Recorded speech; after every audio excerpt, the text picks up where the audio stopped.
Hello guys, mwese mko mwakurikirana ETBC TV. Uno mwanya tubashikiriza amakuru y'inkino, amakuru agezweho, amakuru atohojwe n'ayandi muzoyasanga ataringa kuri ETBC TV. Niwibagiye kugira share, like na comment. Mukaba muri kumwe na Rich Miradi size 611. Amakuru yacu turahera mu Burundi duhereye mu mugwi wa Moso Sugar. Ayi nkuru kiravuga ni umumenyereza yahora amenyereza uwo mugwi Moso Sugar, muzi ko werutse kuduga icicaro uva mu cicaro ca kabiri ukaba waronse itiko gukina icicaro ca mbere.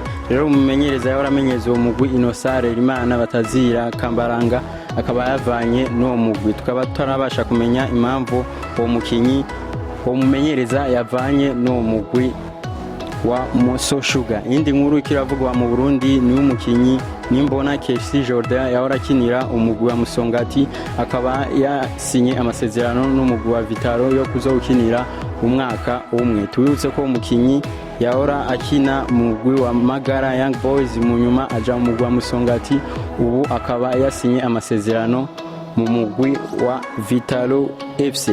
Indi nkuru tubashikiriza ni tugiye hanze y'ikibuga, tugiye muri Amerika, tuzi ko ziravugwa iyo hanze muri Europe n'andi yatandukanye. Turahera mu mugwi wa Benfica aho watangaje ko umukinyi Angel Di Maria yahora akinira umugwi wa Juventus yiyunze n'umugwi wa Benfica. Twibutse ko Angel Di Maria yavuye mu mugwi wa Benfica imbere yuko aja mu mugwi wa Real Madrid, ava mu mugwi wa Real Madrid yiyunga n'umugwi wa Manchester United. Inyuma ya Manchester United acayunga n'umugwi wa Paris Saint-Germain. Kuva mu mugwi wa Paris Saint-Germain agiye mu mugwi wa Juventus ntiyabashe kuronka kwagirira ibihe byiza, akaba yasubiye mu mugwi wo yatanguriyemwo wa Benfica wo muri Portugal. Indi nkuru ikiravugwa ni umukinyi Kaglen Suyuncu. Ndabibutse ko umukinyi Kaglen Suyuncu yahora akina mu mugwi wa Leicester, muzi ko umugwi wa Leicester wakorotse icicaro wagiye mu cicaro ca kabiri. Rero umukinyi akaba yaguzwe n'umugwi wa Atletico Madrid ukina muri La Liga mu gihugu ca Espagne. Ni Kaglen Suyuncu asanzwe afise ubwene gihugu ca Turkiya.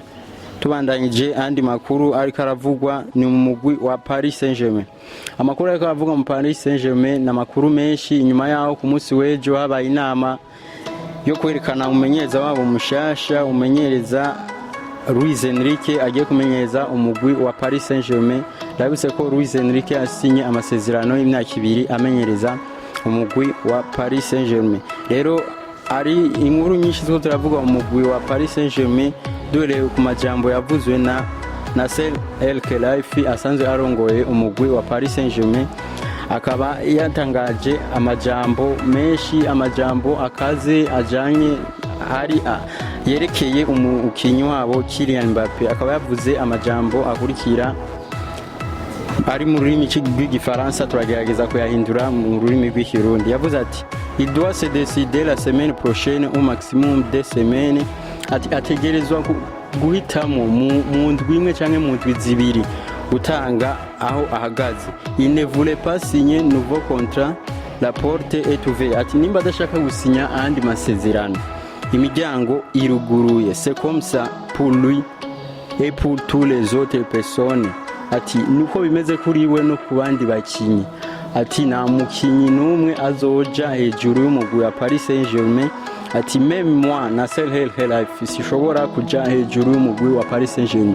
Na Kylian Mbappé rero ho guhitamwo yahawe indwi imwe canke indwi zibiri kugira ahitemwo gusinya mu mugwi wa Paris Saint-Germain canke ahitemwo kugenda. Ayo rero niyo makuru ako aravugwa mu mugwi wa Paris Saint-Germain. Luis Enrique umumenyereza agiye kumenyereza umugwi wa Paris Saint-Germain. Bamubajije inyuma y'abimesha makuru bibonye ko agiye gusinya mu mugwi wa Paris Saint-Germain, baramubaje ati mbe bya Neymar bimeze gute ko tuzi Neymar nawe mwarabagenzi mu mugwi wa FC Barcelona. Eske Neymar yobagiye kuguma mu mugwi wa Paris Saint-Germain canke yobagiye kuva mu mugwi? Bimesha makuru byinshi byagiye byatangaza ko umukinyi Neymar Junior inyuma yaho bigiye kumenyekana ko Luis Enrique agiye gusinya mu mugwi wa FC Paris Saint-Germain. Rero imesha makuru byinshi bagiye biragumiza umukinyi Neymar Junior mu mugwi wa Paris Saint-Germain.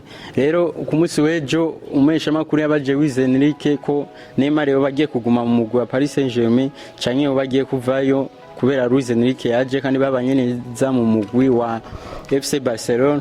Luis Enrique akaba yatangaje ko ati nzomuraba mu myimenyerezo uko bizoba bimeze, niyaba ameze neza tuzobandanya, niyaba atameze neza naho nzorondera abandi bakinyi.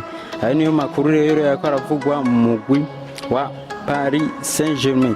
Tugiye mu mugwi wa Real Madrid, nuko umugwi wa Real Madrid wasinyishije umukinyi Arda Güler, umukinyi ahora kina mu mugwi wa Fenerbahce, afise imyaka 18, akaba yaguzwe miliyoni 200 z'amahero. Ndabibutse ko umukinyi Arda Güler yahora akinira umugwi wa Fenerbahce mu gihugu ca Turki. Rero imbere ya byose nuko umugwi wa FC Barcelona mu mugwi wa mbere wahabwa amahirwe yo gusinyisha umukinyi Arda Güler, ariko umugwi wa Real Madrid ukaba wamutahukanye kubera watanze amafaranga menshi.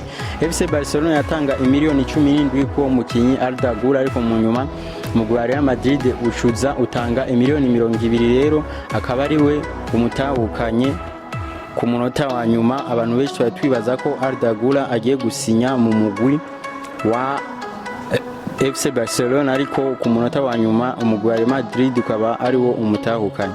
Indi nkuru ivuga mu mugwi wa Real Madrid nuko abakinyi Rodrigo na Luka Modric nibo bakinyi batowe ko ari bo bazoza baratera za penalty.